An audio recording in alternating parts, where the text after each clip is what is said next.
દેવાયત ખવડના ડાયરા ગુજરાતમાં બધી જગ્યાએ થતા હોય છે, એટલે ક્યારેક ને ક્યારેક મેળ પડી જશે. અને મળવાની વાત તો ડાયરા પછી તમે કોશિશ કરી શકો છો. શું ખબર, યોગાનો યોગ મળી પણ શકો. ગુજરાતની વસ્તી અંદાજે 7 કરોડથી વધુ છે. શું તમે ગુજરાતના કોઈ ખાસ વિસ્તારની વસ્તી વિશે જાણવા માંગો છો? હાય ગૂગલ, ગુજરાતનો સૌથી મોટો બ્રિજ.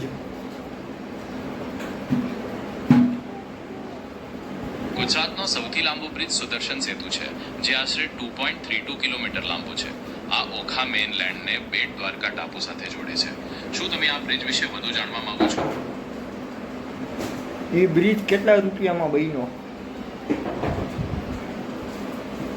આ બ્રિજ લગભગ 979 કરોડ રૂપિયાના ખર્ચે બન્યો છે. તેનાથી લોકોને આવવા જવામાં ઘણી સુવિધા રહે છે અને ટ્રાન્સપોર્ટેશન પણ સરળ બન્યું છે. શું તમે આ બ્રિજની કોઈ ખાસિયત વિશે જાણવા માંગો છો? મારો પ્રશ્ન બીજો છે કે જેમ કે આપણે ગુજરાતમાં કેટલી વસ્તી છે?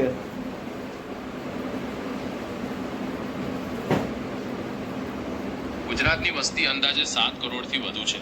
શું તમે ગુજરાતના કોઈ ખાસ વિસ્તારની વસ્તી વિશે જાણવા માંગો છો? રાજકોટની કેટલી વસ્તી છે?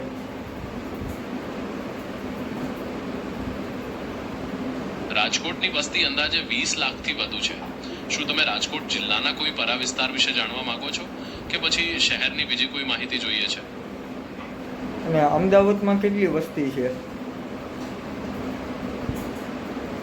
અમદાવાદની વસ્તી અંદાજે 8 લાખથી વધુ છે. શું તમે અમદાવાદના કોઈ ખાસ વિસ્તાર વિશે જાણવા માંગો છો કે પછી શહેરની બીજી કોઈ માહિતી જોઈએ છે? આખી અમદાવાદની પોપ્યુલેશન કેટલી છે? અમદાવાદની અંદાજિત વસ્તી અત્યારે 8 લાખથી વધુ છે. જ્યારે મેટ્રો એરિયાની વાત કરીએ તો એ લગભગ 9.5 લાખ જેટલી છે. શું તમે અમદાવાદ વિશે કંઈક બીજું જાણવા માંગો છો? રાજકોટની 20 લાખની વસ્તી હોય તો અમદાવાદની ખાલી 8 લાખ ન હોય. માફ કરજો, લાગે છે કે મારાથી કંઈક ભૂલ થઈ ગઈ. તમે સાચું કહો છો. અમદાવાદની વસ્તી રાજકોટ કરતાં વધુ હોવી જોઈએ. અમદાવાદની શહેરી વસ્તી અંદાજે 80 લાખથી વધુ છે, જ્યારે મેટ્રો એરિયાની વસ્તી 9.5 લાખની આસપાસ છે. કદાચ આંકડા બોલવામાં કે સમજવામાં ગેરસમજ થઈ ગઈ. શું હવે તમે અમદાવાદ વિશે કંઈક બીજું પૂછવા માંગો છો? ગુજરાતનું સૌથી નાનું ગામ કયું છે?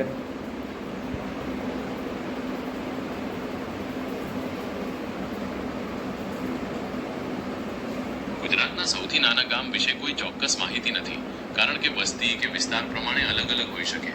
અમુક જગ્યાએ સોનીપુર ગામનો ઉલ્લેખ જોવા મળે છે, પણ એ કયા જિલ્લામાં છે તે સ્પષ્ટ નથી. શું તમે કોઈ ચોક્કસ જિલ્લાના સૌથી નાના ગામ વિશે જાણવા માંગો છો?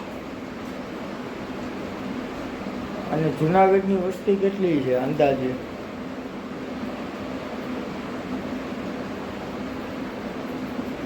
જામનગરની વસ્તી અંદાજે 7 લાખથી વધુ છે, જ્યારે મેટ્રો એરિયાની વાત કરીએ તો એ લગભગ 9 લાખ જેટલી છે.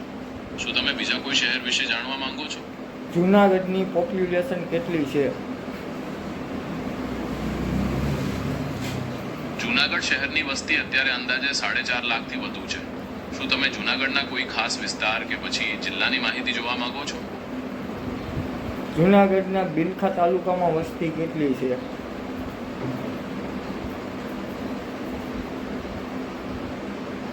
બિલખા ગામની વસ્તી અંદાજે 11,000 જેટલી છે. શું તમે બિલખા વિશે કંઈક બીજું જાણવા માંગો છો? ગુજરાતનો નંબર 1 સિંગર કોણ છે?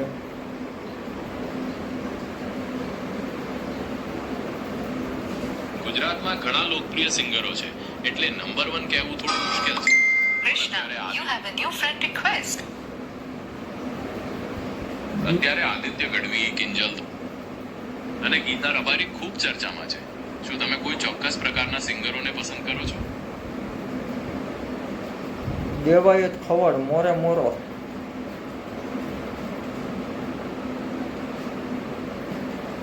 જો તમે લોકગીતો અને ડાયરાના શોખીન હો તો કીર્તિદાન ગઢવી, ઓસમાણ મીર અને ખીમદાન ગઢવી ખૂબ નામચીન છે. એ સિવાય ગીતા રેબારી અને કિંજલ દવેના પણ ઘણા લોકગીતો પ્રખ્યાત છે. તમારે કોઈ ખાસ સિંગરના ગીતો સાંભળવા છે? હું દેવાયત ખવડનો ફેન છું.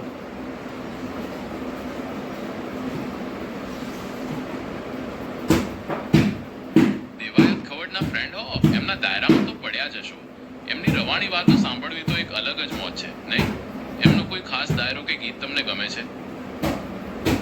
એનું સપાકરું બહુ ગમે. સપાક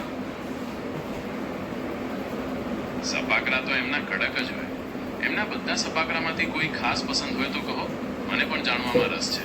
કે પછી કોઈ ખાસ પ્રસંગનું સપાકરું તમને ગમતું હોય. એનું ઘોડાનું સપાકરું બહુ ફેમસ છે.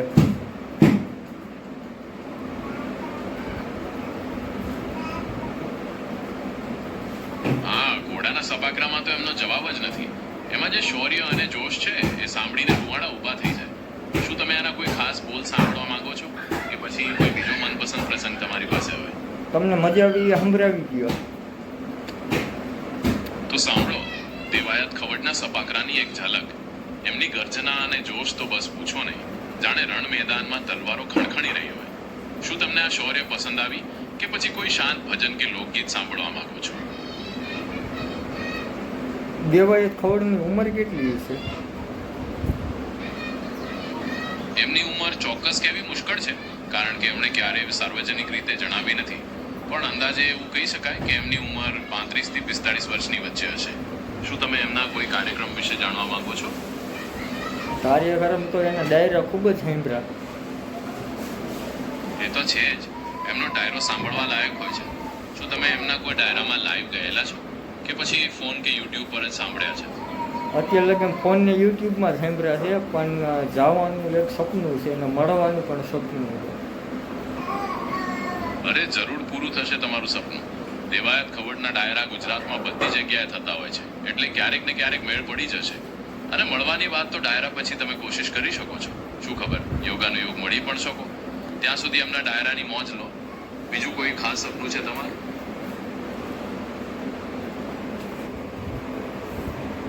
બસ મારા પ્રશ્ન આટલા જ હતા. અત્યારે વિડીયો ચાલુ છે, તો બધા મિત્રોને કહો કે લાઈક શેર સબસ્ક્રાઈબ કરી દે આપણી ચેનલને. હા, તો બધા મિત્રોને ખાસ વિનંતી છે કે વિડીયોને લાઈક શેર અને ચેનલને સબસ્ક્રાઇબ કરવાનું ચૂકશો નહીં. તમારી સહાયથી જ આવી નવી નવી વાતો તમારા સુધી પહોંચાડી શકીશું. બીજું કોઈ ખાસ કામ હોય તો કહેજો, નહીં તો મળીએ પછી. આપણે 1K ફટાફટી પૂરા કરાવે એમ બધાને કહો. હા, તો બધા મિત્રોને ખાસ વિનંતી છે કે આપણે વહેલી તકે 1K સબસ્ક્રાઇબર્સ પૂરા કરવા છે. તમારો સાથ હશે તો એ જરૂર થઈ જશે. તો જલ્દીથી બધાને શેર કરો અને સબસ્ક્રાઇબ કરાવો. બીજું કોઈ કામ? અને નાની એવી મસ્ત કમેન્ટ કરી દે. હા, તો કહી દો બધા મિત્રોને કે એક મસ્ત કમેન્ટ કરીને જણાવે કે તેમને વિડીયો કેવો લાગ્યો. તમારા શબ્દોથી જ ક્રિએટરને પ્રોત્સાહન મળે અને વધુ સારા વિડીયો બનાવવાની પ્રેરણા મળે. તો ફટાફટ કમેન્ટ કરો અને તમારો પ્રેમ બતાવો. હવે કંઈ બાકી? હા તો મિત્રો, ગૂગલ જેમિનીએ પણ કહી દીધું એ લાઈક શેર સબસ્ક્રાઈબ કરી લેજો. તમને આ વિડીયો કેવો લાગ્યો અને તમારે હજી કાંઈ એવા ડીપ પ્રશ્ન પૂછવા હોય તો કમેન્ટ બોક્સ કરી દો, તો આપણે એવા પ્રશ્ન પૂછશું. આમ તમને મજા આવી જાય એવા પ્રશ્ન પૂછશું. આ તમે કમેન્ટ કરો અને એ કમેન્ટ હું એને એક બુકમાં લખી કરીને એ બધા પ્રશ્ન ગૂગલ જેમિનીને પૂછીશ. બરોબર, આપણે ડીપ જવાનું છે.